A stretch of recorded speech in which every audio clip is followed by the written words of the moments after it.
Good morning, this is PCI News. I'm Afaq Ahmed and this is my co-host Kate. Today's issue is about rise of urbanization and population that has been growing phenomenon. Water crisis is becoming more prevalent, causing lack of clean water for people to use. The importance of water in our daily life cannot be overstated. It is a necessary component of practically every aspect of human life, which includes food, sanitation, health, and basic human security, and so much more. Every part of our existence is connected by water. Access to safe water and sanitation can swiftly transform problems into opportunities, giving people more time for school and work whilst also improving the health and lives of women, children, and families around the world.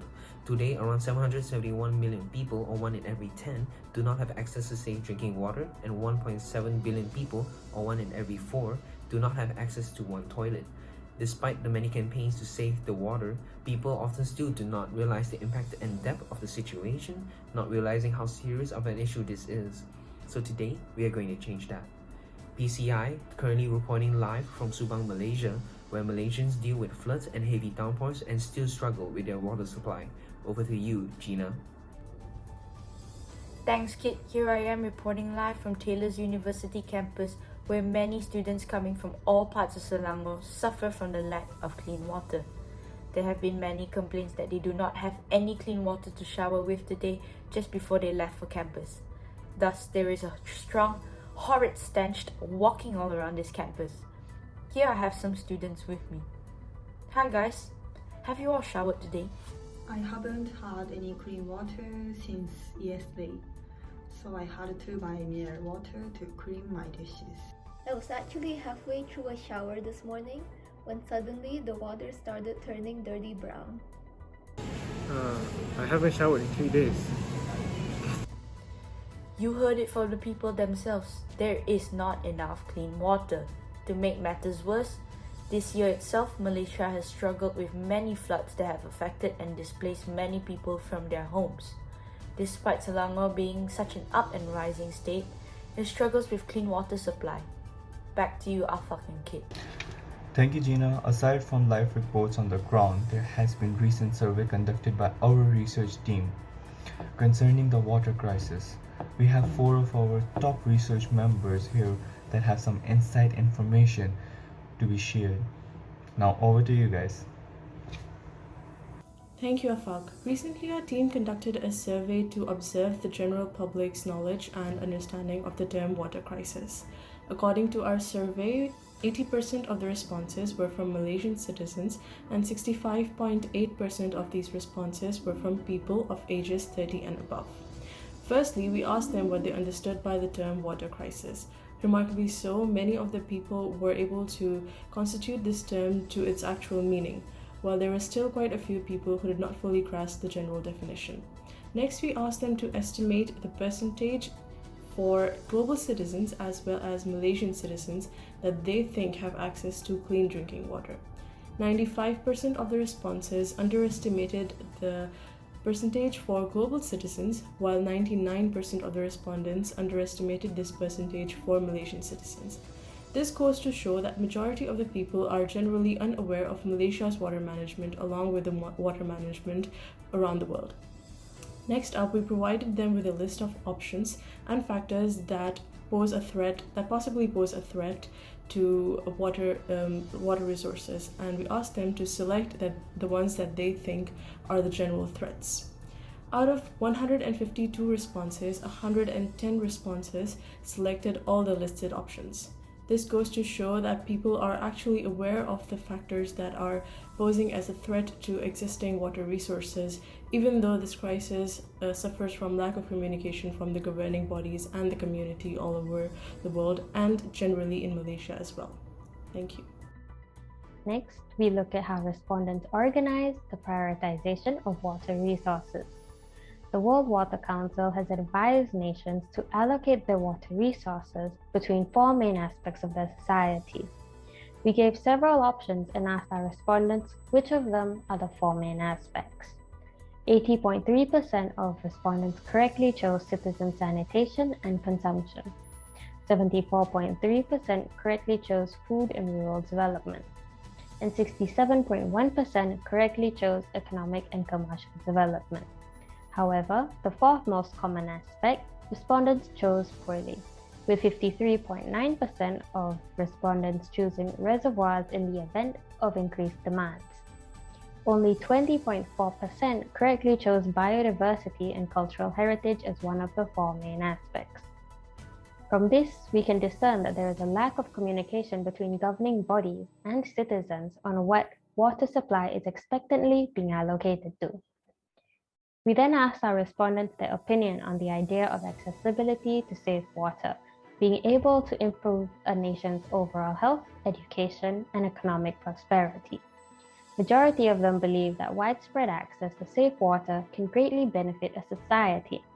Based on our research, there are many discoveries from worldly organizations that back this statement. Our last question was seeking their opinion on the importance of public awareness of a nation's water management. 94.1% of respondents believe that public awareness can help contribute to a nation's water management. Now, to fully understand the data collected, we have two of our members to explain some of our findings concerning the water crisis. Our survey has shown that the general public are not very aware of the facts regarding both global and local water management and its impending issues. Our research supports the idea that increasing awareness of this issue can greatly help both the public and governing bodies alike. Water crisis is a term used to describe where a group of people can't access to clean and safe water. Example of this could be forced rationing of water supply or limiting water supply after a natural disaster or difficulty in obtaining clean water in the areas of poverty. Globally, there are 70 to 90% of citizens have access to clean and safe drinking water. In Malaysia itself, only 6% of citizens do not have access to clean and safe drinking water.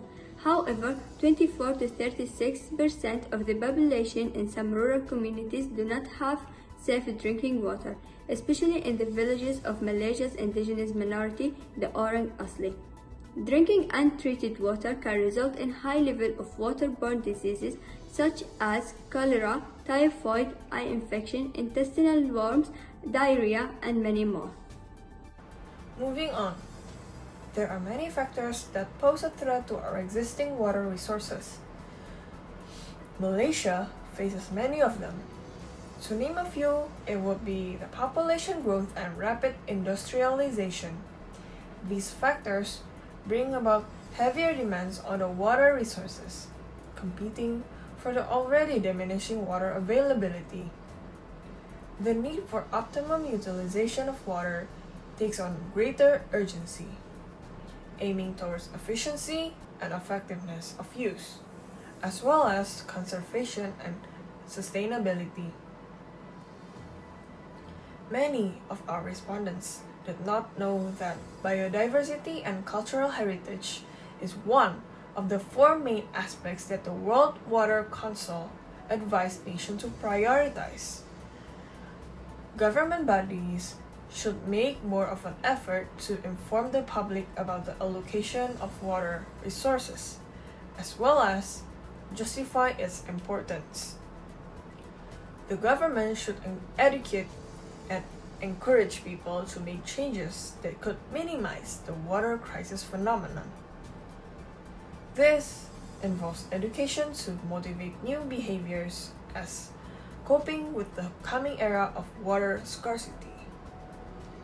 It will require a major overhaul of all forms of consumptions, from individual use to the supply chains of major corporations.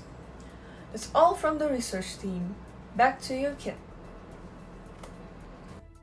Thank you, Brigida. From all this research, PCI News can gather for the first time in human history, human use and pollution of fresh water have reached a new high, where water scarcity will potentially limit food production, ecosystem function, and urban supply in the decades to come. One of the primary reasons for this shortage is population growth, which has increased at a faster rate than food production for several years now. Water quality degradation has also contributed significantly to several problems that have become a global concern. As of today, roughly 1.1 billion planetary inhabitants do not have access to clean drinking water, and 2.6 billion do not have sanitation services. Water scarcity threatens the well-being of many terrestrial ecosystems and dramatically impairs human health, particularly in the poor regions of the world. Agriculture is by far the leading user of freshwater worldwide, accounting for almost 85% of global consumption. Due to growing demand, we will need to raise food production by nearly 50% for the next 50 years to maintain our present per capita supply if the productivity of existing farmland does not decline. Governing bodies need to educate and encourage the public to start thinking about the shortage of water along with steps and methods for water conservation. Otherwise, soon there will be a day with no source of safe drinking water. It is not only the government that should bring policies, but the public should also follow some important measures to not take the water we have for granted. That's all for PCI News today. Thanks for tuning in. Join us tomorrow for more real news.